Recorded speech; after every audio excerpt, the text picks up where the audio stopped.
Yeah, I think in order to make the right decisions, you have to understand something. If you don't understand something at a detailed level, you cannot make a good decision.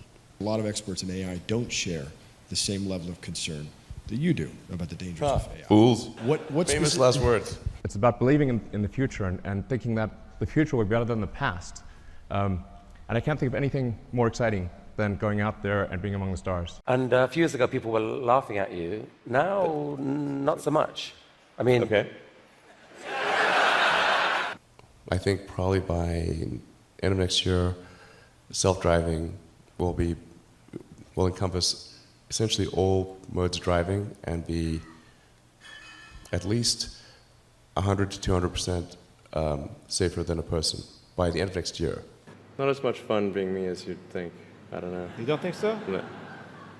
There's definitely, it could be worse for sure, but it's, I'm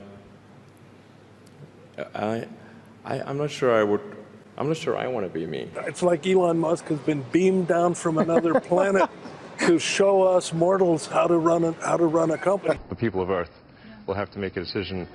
To what degree do they are we willing to sacrifice the future for the present? Yeah. The overwhelming opinion of the scientific community is that we should not put billions of tons of carbon into the atmosphere.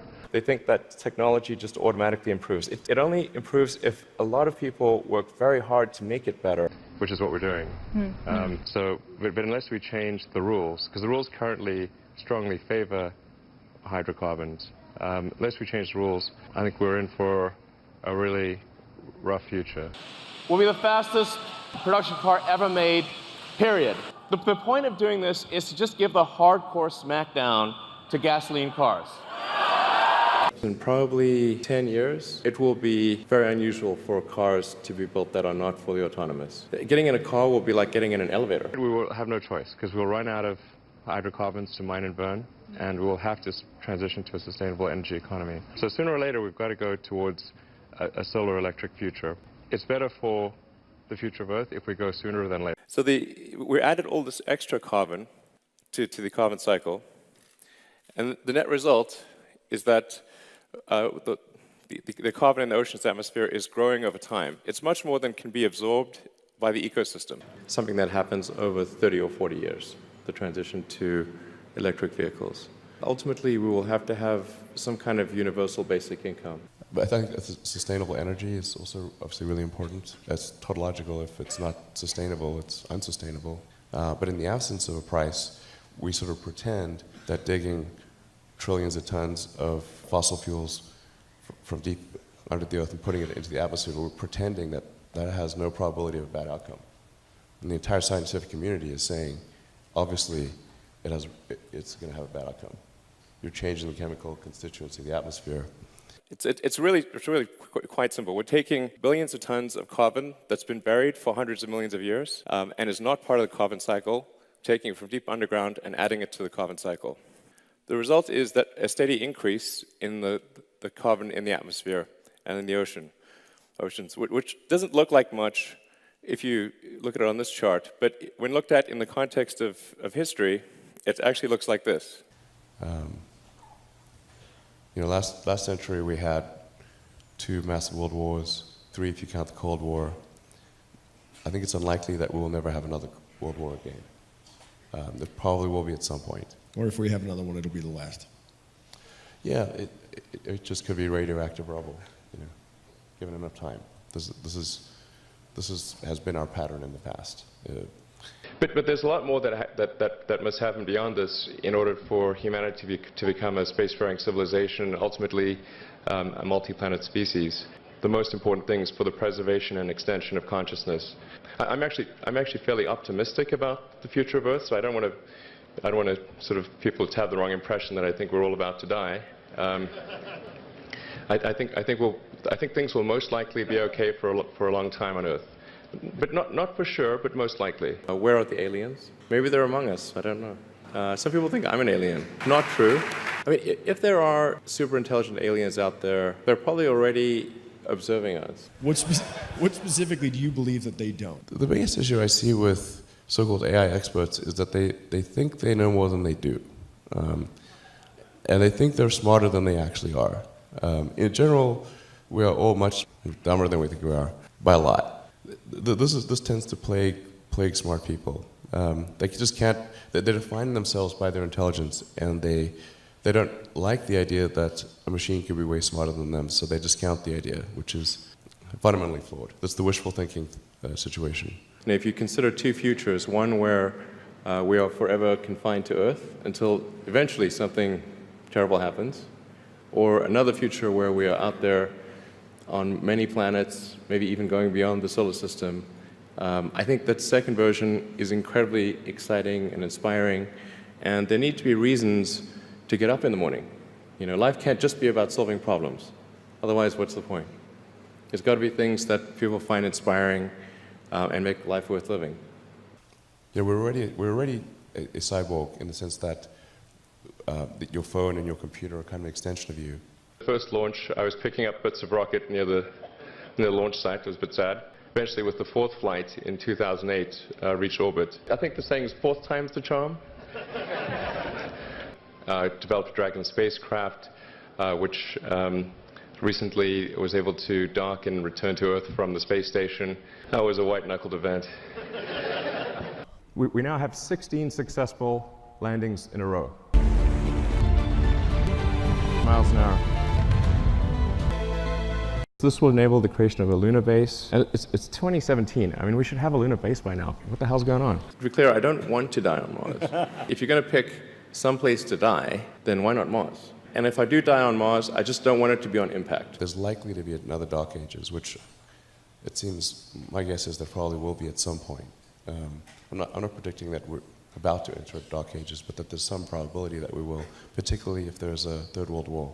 In 2024, we want to try to fly 4 ships, then build up the base, starting mostly with one ship, then multiple ships, then start building out the city, then making the city bigger. We want to make sure that there's enough of a seed of human civilization somewhere else to bring civilization back, and perhaps shorten the length of the Dark Ages. It's important to get a self-sustaining base, ideally on Mars, because Mars is far enough away from Earth that a war on Earth, the Mars base might survive. It's more likely to survive than a moon base. But I think a moon base and a Mars base that could perhaps help regenerate life back here on Earth would be really important, and to get that done before a possible World War III. Because the thing about a rocket is that the passing grade is 100%. You don't get to actually test the rocket in the real environment that it's going to be in. So I think the best analogy for rocket engineering is like if you want to create a really complicated bit of software, you can't run the software as an integrated whole, and you can't run it on the computer it's intended to run on. But the first time you put it all together and run it on that computer, it must run with no bugs. I'm really quite close to, I'm very close to the cutting edge in AI, and it scares the hell out of me. It's capable of vastly more than almost anyone knows, and the rate of improvement is exponential. You see where things are going with virtual reality? If you extrapolate that out into the future, then eventually those games will be indistinguishable from reality. They'll be so realistic, you will not be able to tell the difference between that game and the reality as we know it. How do we know that that didn't happen in the past, and that we're not in one of those games ourselves? You can see this in things like AlphaGo. 6 to 9 months, it went from being unable to beat even a reasonably good Go player to then beating the European world champion, who was ranked 600, then beating Lisa Dole 4-5, who had been world champion for many years, then beating the current world champion, then beating everyone while playing simultaneously. Then there was AlphaZero, which crushed AlphaGo 100-0. And AlphaZero just learned by playing itself, and it can play basically any game that you put the rules in for. Whatever rules you give it literally read the rules, play the game, and be superhuman. There will be fewer and fewer jobs that a robot cannot do better. So with automation, almost everything will get very cheap. Take that approach of you're always to some degree wrong, and your goal is to be less wrong. A suggestion for what the optimization of the AI should be, what's its utility function. You have to be careful about this, because if you say maximize happiness, and the AI concludes that happiness is a function of dopamine and serotonin, so it captures all humans and jacks your brain with large amounts of dopamine and serotonin. nobody expected that rate of improvement. If you ask those same experts who think AI is not progressing at the rate that I'm saying, I think you will find that their predictions for things like Go and other AI advancements have their batting average is quite weak. It's not good. NHTSA did a study on Tesla's Autopilot version 1, which is relatively primitive, and found that it was a 45% reduction in highway accidents. And that's despite Autopilot 1 being just version 1.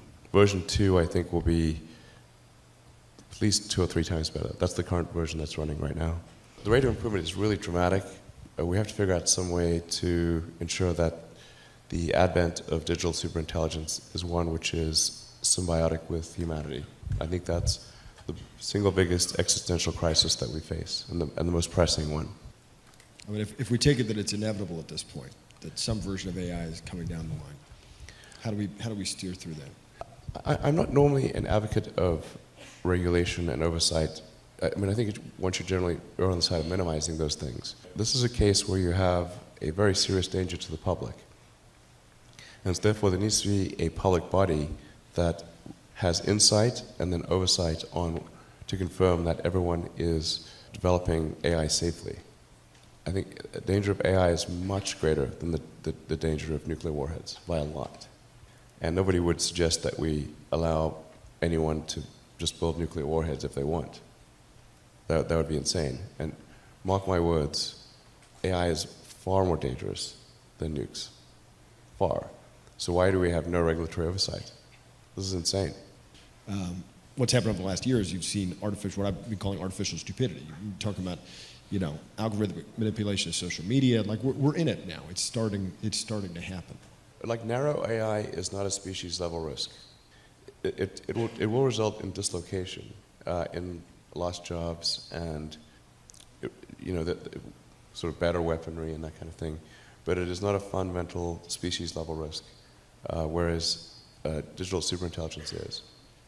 It's really all about laying the groundwork to make sure that if humanity collectively decides that creating digital superintelligence is the right move, then we should do so very, very carefully. Very, very carefully. This is the most important thing that we could possibly do.